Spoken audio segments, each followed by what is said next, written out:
Seja bem-vindo ao canal Informação Cristã. Antes de continuar, deixe um like e inscreva-se no canal para continuar recebendo novos vídeos. Muito obrigado e que Deus te abençoe.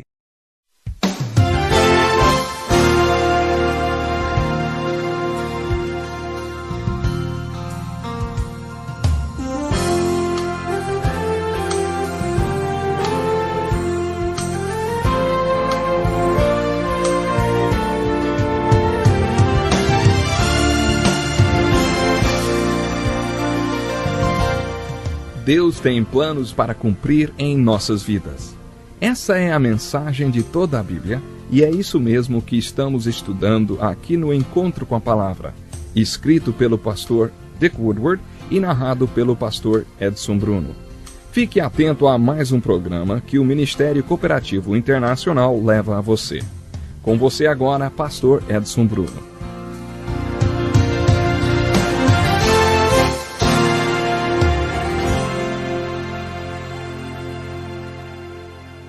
No estudo de hoje, inicialmente, eu gostaria de dizer algumas coisas sobre a Bíblia, que eu sei vão abrir seu entendimento sobre este livro, o livro mais importante do mundo. Seja bem-vindo ao Encontro com a Palavra, onde estudaremos a Bíblia por completo, livro por livro.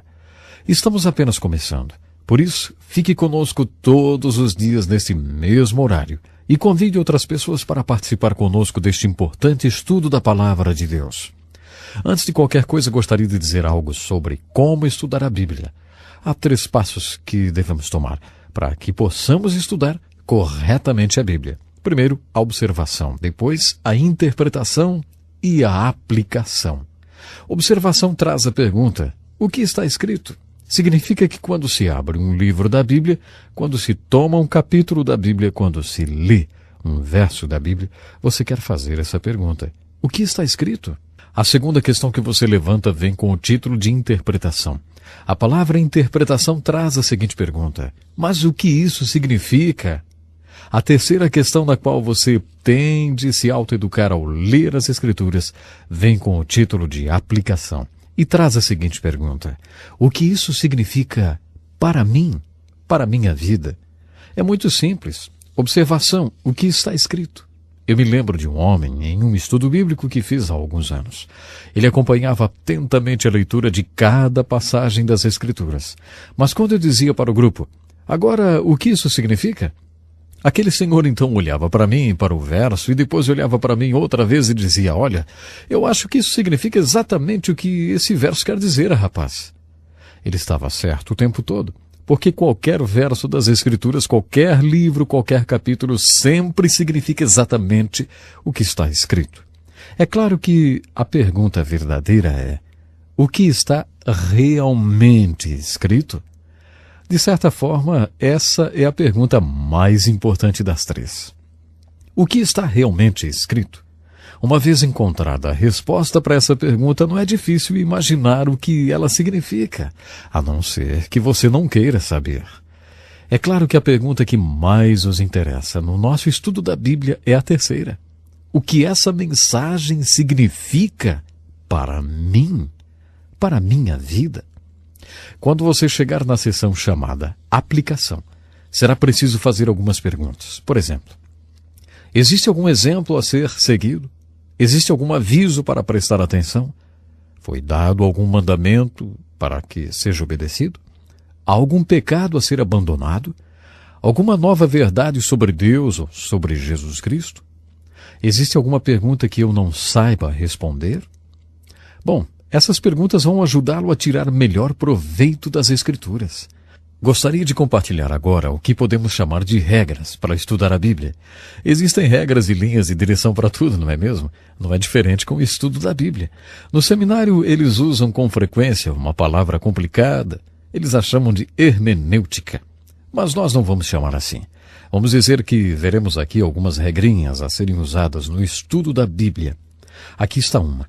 Quando você ler uma passagem das Escrituras, lembre-se, existe uma interpretação, mas pode haver centenas de aplicações. Isso é verdade. Centenas de aplicações.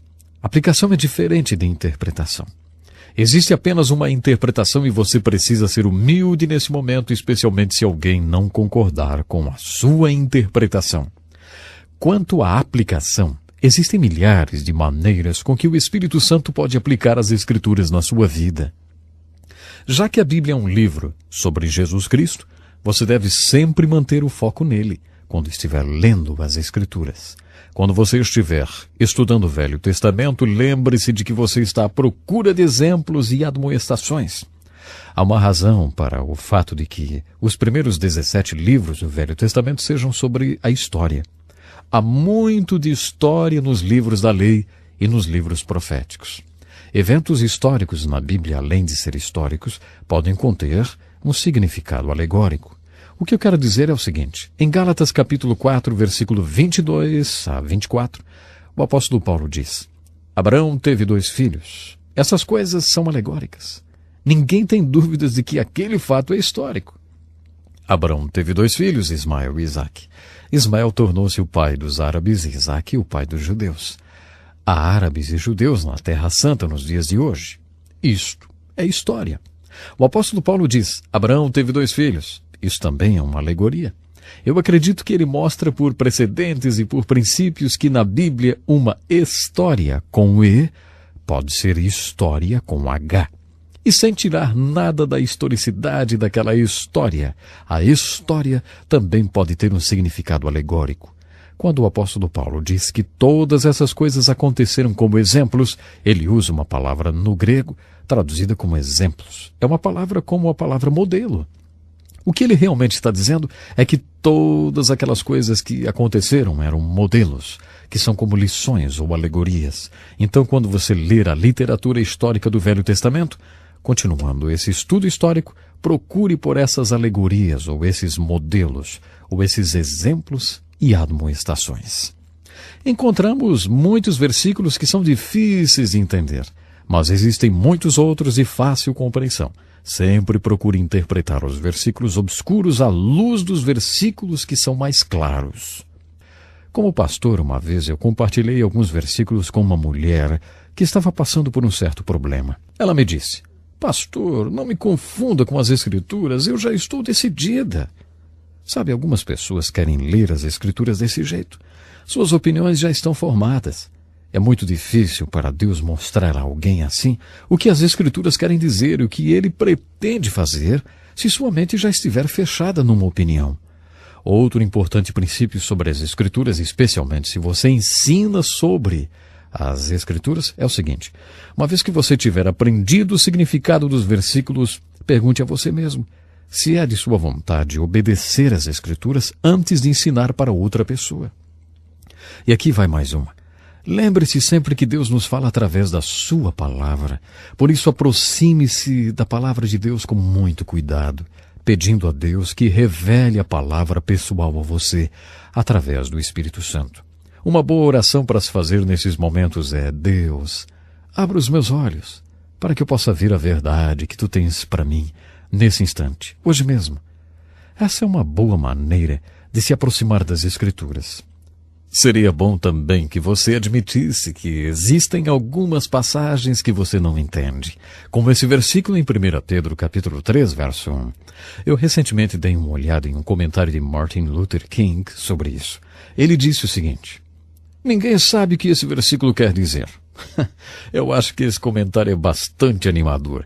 Eu fico feliz de saber que alguém foi honesto o suficiente para dizer que ninguém sabe o que o versículo quer dizer. Acho que há vários versículos como esse na Bíblia, mas não se sinta desiludido se encontrar um deles. Nem se preocupe tanto com esses detalhes na Escritura que não são básicos ou tão importantes quanto as doutrinas fundamentais da palavra de Deus.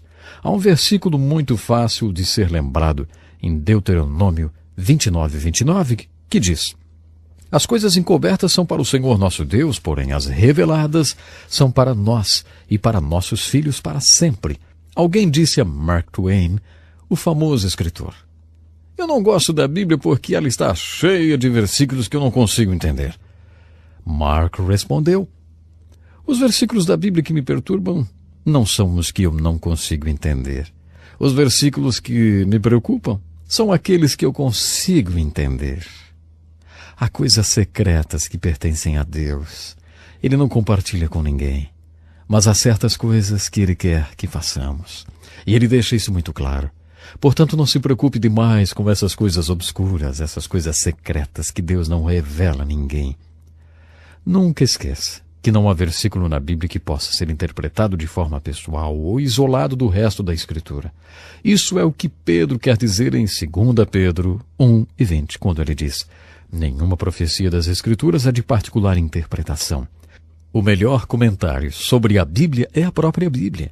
Você pode adquirir todos os comentários e ferramentas que eu recomendei, mas nunca esqueça, especialmente quando estiver lendo o Velho Testamento, nenhuma profecia das Escrituras é de particular interpretação. Se o Novo Testamento comentar o Velho Testamento, lembre-se que o melhor comentário sobre a Bíblia, quem faz, é a própria Bíblia. Pegue sua Bíblia e procure pela verdade e pela vida, e não apenas para ampliar os seus conhecimentos. Portanto, quando você estudar as Escrituras, não haja como um mero estudioso da Bíblia. Faça como Jesus disse: venha com vontade, e ao fazer aquilo que as Escrituras disserem, você chegará ao conhecimento que é a palavra de Deus. É a aplicação das Escrituras, a obediência às Escrituras, que farão da Bíblia um poder, um verdadeiro poder na sua vida. Aqui está mais um grande princípio que me ajudou muito na leitura, especialmente do Velho Testamento. Quando você for ler a Bíblia, procure pela verdade, verdade a ser vivida, sem ficar preocupado com a forma literária na qual a verdade é apresentada. O que eu quero dizer é, quando você menciona o livro de Jonas, imediatamente surge uma discussão sobre se uma baleia pode ou não engolir pessoas, como se essa fosse toda a mensagem do livro de Jonas. É claro que a verdadeira discussão sobre o livro de Jonas não pode ser histórica. Alguns sempre dirão: isso não pode ser verdade. Isso deve ser mais um daqueles contos de fadas ou alguma coisa parecida. Não dá para acreditar que isso aconteceu literalmente. Bom, francamente, o livro de Jonas tem uma grande verdade a nos ensinar. Ao abordar o livro de Jonas, eu sou bastante incisivo sobre a verdade que Deus nos ensina nesse livro. É a verdade sobre preconceitos. Na realidade, Jonas é a história de um profeta que odiava os ninivitas porque eles eram seus inimigos. Deus mostrou a Jonas que o amor de Deus se estende aos inimigos, no caso, os ninivitas. Essa é a mensagem de Jonas: superar seus preconceitos para que Deus possa agir através de você. Isso não tem nada a ver com baleias engolindo pessoas. Quando você for ler o livro de Jonas ou a história de Adão e Eva ou qualquer outra história do Velho Testamento, leia as histórias e faça a seguinte indagação: mas o que isto quer dizer? O que significa? O que isso significa para mim? Deus, qual é a verdade que você está tentando me mostrar através dessa história na Escritura? Nós conversamos hoje sobre alguns princípios importantes. Entre em contato conosco para que possamos reservar uma cópia grátis do livreto de estudo que contém essas importantes verdades escritas, para que você aprenda melhor, inclusive possa compartilhar com outros. Por hoje o nosso tempo já se foi, mas por favor, esteja conosco na próxima vez. Vamos iniciar nossa introdução do livro de Gênesis, o primeiro livro da Bíblia. Até lá então. Que lição importantíssima. Obrigado, Pastor Edson Bruno. Prezado ouvinte, coloque em prática o que você ouviu aqui. Sem dúvida, sua vida será grandemente abençoada. Este é um estudo escrito pelo Dr. Dick Woodward, na voz do Pastor Edson Bruno. Escreva-nos e solicite o material. Nosso endereço é Encontro com a Palavra, Caixa Postal 2011, CEP 89201-970, Joinville, Santa Catarina. Até o nosso próximo encontro com a palavra.